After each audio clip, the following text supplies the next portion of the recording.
Welcome back to episode 52 of Insects for Fun, the only weekly podcast on entomology hosted by a master in entomology. Kinda crazy, I know.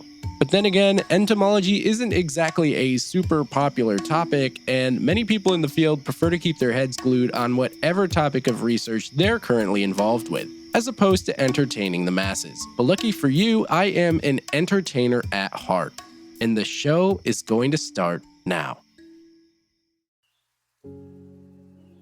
Today, I want to share with everyone some crazy caterpillars, known as jewel caterpillars. These alien-like creatures look like they belong in a glass shop. You know those small glass animals that are super colorful and clear?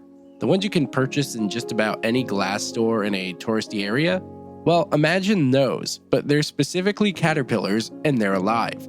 The family is called Dalceridae, and it houses around 84 species or so, divided into 11 genera. The last article I found said 84 species, but I'm sure there's more. These guys are tropical, being found only in the neotropics, with only one species found from southern Arizona and Texas down into Mexico. That being said, climate change is really messing things up, so this is most likely going to change. The caterpillars are on the smaller side, with a maximum length of 1 inch or 2.5 centimeters, and they have a slug-like shape, which also coins them the name slug caterpillars. But slug caterpillars are a larger group that extends beyond jewel caterpillars, so we'll cover those on another day. Jewel caterpillars are the larval stage for moths, and unfortunately the moths themselves are not nearly as beautiful. Pictures will of course be available on the socials, but if you need a quick description, just think of the moths as fluffy muppets with super long arms. The caterpillars spend their days grazing on leaves from coffee plants and other tropical trees. The interesting thing is that the caterpillars don't hide at all, and they rarely get preyed upon either. It would seem that most animals have become quite familiar with highly colorful insects being incredibly toxic, but that is where they're wrong when it comes to this incredible insect. Jewel caterpillars do not pack poison or venom, and so far scientists have been unable to identify anything toxic about them. That being said, they do have a secret weapon, and that would be their sticky body. Jewel caterpillars have gooey spines on the outside of their body, which when disturbed fall off and create a very sticky mess for whoever tried to touch it. I can't help but look at these caterpillars and think they're just walking gummies, but I don't think anybody should actually try eating one. Many experiments have been done to look at exactly what happens when other insects actually try and take a bite, and the results look quite similar to a kid who put way too much taffy in their mouth. The caterpillars are also quite fast and can make an easy getaway once the attacker has been halted. What's really interesting though is that this defensive adaptation is not available to the caterpillar right away. They have to work their way up in size before unlocking the full potential of their gummy defense. With each new molt, they have larger and more pronounced globby knobs, and they actually have none at all when they first hatch. Now, speaking of hatching, female moths contain 2 special glands specifically for when they lay eggs, and the purpose is to cover the eggs with a fast-drying clear liquid. We don't know exactly what this is for, but it probably has many functions.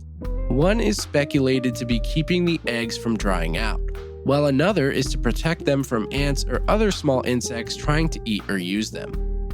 Another crazy fact is that the female jewel moths have rarely been seen in the wild, with only 40 species out of the 84 known to have been seen.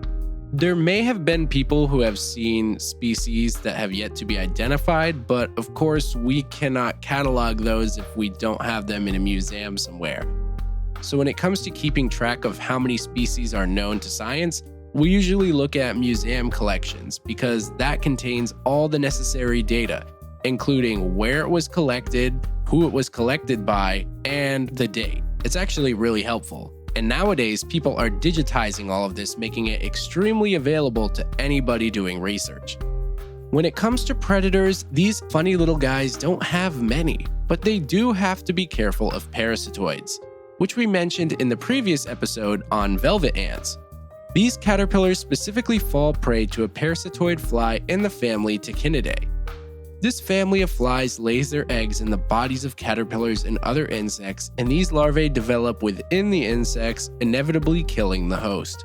The flies that target jewel caterpillars have evolved special bodily functions, which allow them to pierce the stomach without getting very close to the caterpillar. As far as jewel caterpillars go, this is about all I have for you guys. Unfortunately, they're not well documented, even though they're super magnificent, and I really feel like everybody should at least know what a jewel caterpillar is, even if we can't easily find them. If you want more insects for fun or would like to support the show, there is new extra content being added on the Patreon, from bonus episodes covering all kinds of crazy information, like how honeybees have vaccines or how insects can actually create static charges and anomalies in the weather, to fun videos of my expeditions and life in Japan. But you can also support the show by giving it a rating on whatever platform you listen. It really helps out the show a lot, and the Insects for Fun community is growing every day thanks to it. The links to the Patreon as well as the socials will be in the show notes as usual, and as always, thank you again for listening. And you'll hear from me next week.